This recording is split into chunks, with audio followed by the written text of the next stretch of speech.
Welcome back to Where Clarets Walk. The question we're asking this week is, how do you beat Bristol City?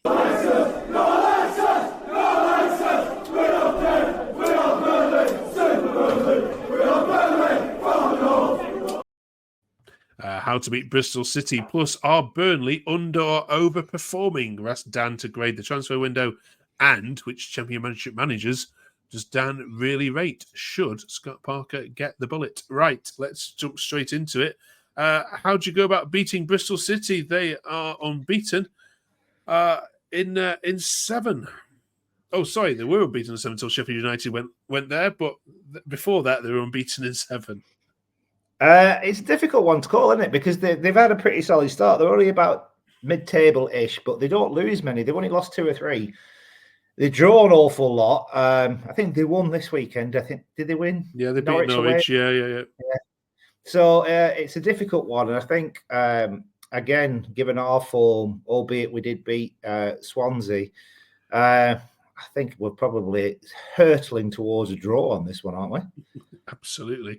I've got it down as a 1-1. Absolutely. I can't see any other result personally myself.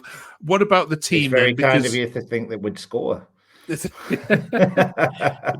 Maybe another dodgy penalty. What about the team, Dan? What do you change from that starting 11 against Swansea 2 weeks ago? I would rejig the midfield. I mean, we need somebody up front. Fleming, he's trying hard, but he's not the man. Neither's Rodriguez, but we're stuck with what we've got. So you've got to put one of them 2 up front. You know, it's just the way it is. I think really the midfield needs a bit of a rejig. I don't think Cullen is firing. And against Swansea, Brownhill, in my opinion, was poor. He was really bad. But in saying that, he has been pretty solid all season, so maybe it was just a bad game for him. Whereas Cullen's, he got booked early on. He should have possibly got sent off as well at half-time. So I'd maybe take him out, put Laurent in. I don't know why he's been dropped. I really don't. I think he's been very, very good for us. So I'd start him. Maybe put Hannibal in just for that extra work rate at the beginning. But when he gets booked, inevitably, take him off. So I think you stick with pretty much the same as what he's done, but just rejig that midfield, make it a bit more attacking. And like I say, probably Cullen for Laurent, and then we're stuck with what we've got up front. You can possibly put a Tunji on as well, but he, my thoughts on him. It's well documented over the last few weeks. So I think don't have to tinker too much. I think we're getting there, but maybe just that midfield could do a little bit more oomph behind it. Okay. Let's have a look at how Burnley have done compared to what the stats say they should have done. So this is from Opta Analyst, and this compares actual to expected points. And, of course, they calculate the expected points from XG, your own XG, of course, from the shots that you should have scored versus the shots you should have conceded. Look at how far you are down this table.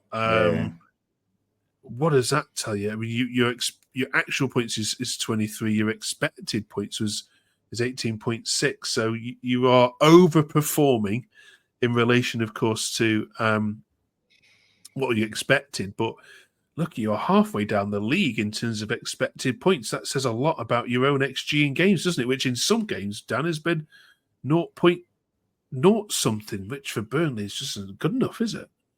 It's not. No, I mean, you can always make stats make whichever tale you want them to tell, but I think this one, sadly, is the most accurate you're going to see for the entirety of the season.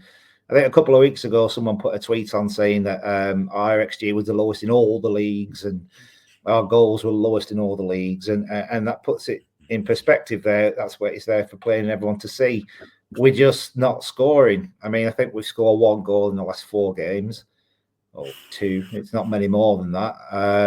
And the only upside to us is that we're not conceding, which is why we're probably higher than where we currently are, because we're winning by the odd goal. So I mean, it is worrying. And I think January we have to either get people back. Foster I'm not saying he's the answer, but he can score when he wants to. He goes on a run. And I think when you really need to be looking towards a striker, and all the hard to come by, but the frustration is, you look, Obafemi's gone to Plymouth, he's scoring. Chris Wood, I know we sold him a long time ago, and he's been to 2 teams in them, but he's like the top scorer in the Premier League. So we know we've had strikers, we just don't have them at the minute, and it is a worry. It's a huge concern. But what can you do about it? Absolutely.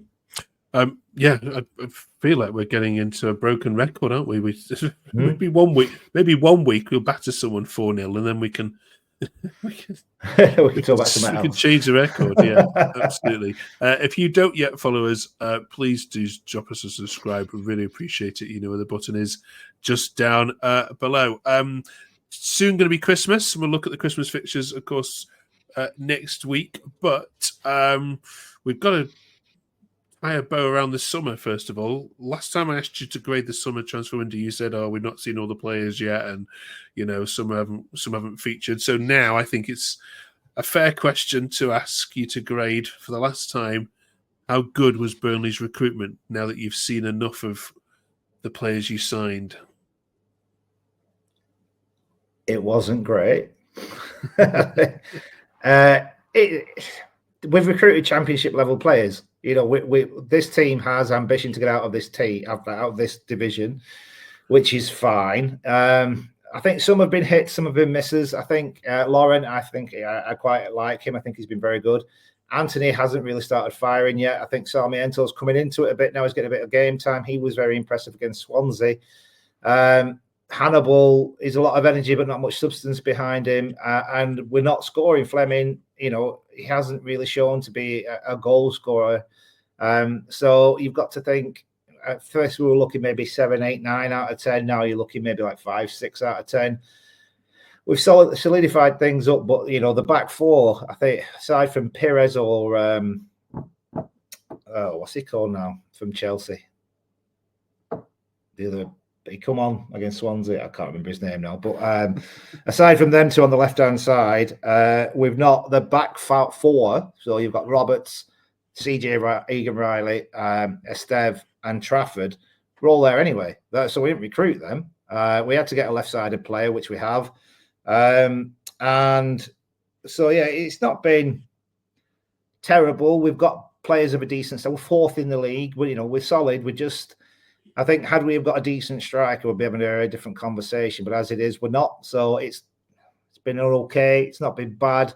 We've made a lot of money, but it's just, I don't think you can't really, fans don't really want to see that. You don't want to see you go broke, but we've made a few quid. Okay. Players' names, right. behind me now. Droppers, yeah, I can't think myself. It's been a long night. There we go. drop us your comments on that. Finally, there's lots of managerial merry-go-rounds at this time of year because it's the last international break and clubs take a gamble. Hypothetically, if Scott Parker was to leave anywhere, let's say, I don't know, Southampton wanted to take a chance on him, which current Championship manager do you currently rate the highest? I don't know what. Forgive me, I'm not really great with the names of them, but certainly I think Sunderland's manager seems to be working miracles. I know it's easy to say we're in the top of the league, but could anybody, hand on heart, name 4 or 5 Sunderland players currently in that current squad? They're not well-known players and not top-level players, but he seems to be getting a hell of a tune out of them. And he's only lost a couple. As for the rest of them, Mark Robbins just lost his job.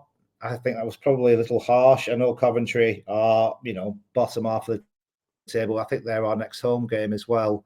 But that seems to be a bit of a harsh sacking. So I certainly think the Sunderland manager, I can't say Sheffield United or Leeds because I don't, we know who their managers are. Chris Wilder and who's Leeds gaffer now? Is it Daniel Farg?